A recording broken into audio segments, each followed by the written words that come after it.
Hello everyone, in this video I will compare RedotPay and Kast. RedotPay and Kast both offer cryptocurrency linked payment solutions, but they cater to different users' needs and preferences. RedotPay is a Hong Kong-based cryptocurrency payment platform offering both virtual and physical Visa card that allows users to spend digital assets.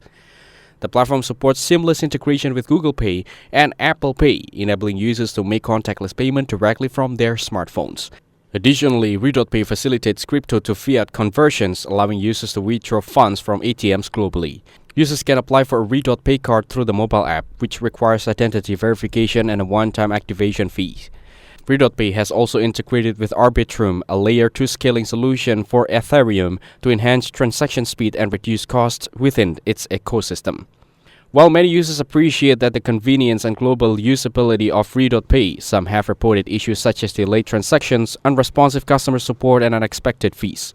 Users need to consider these factors and conduct thorough research before committing to the platform. Kast is a platform that lets users watch movies, TV shows, and other content together in real time by sharing screens and webcams.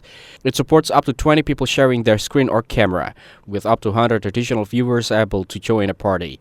Users can create private parties, chat with friends, and enjoy a social viewing experience from their devices. The platform is popular for virtual movies nights and online gatherings. Some users have reported occasional bugs, connectivity issues, and performance inconsistencies, especially on mobile devices. The desktop version is generally more stable and reliable for screen sharing.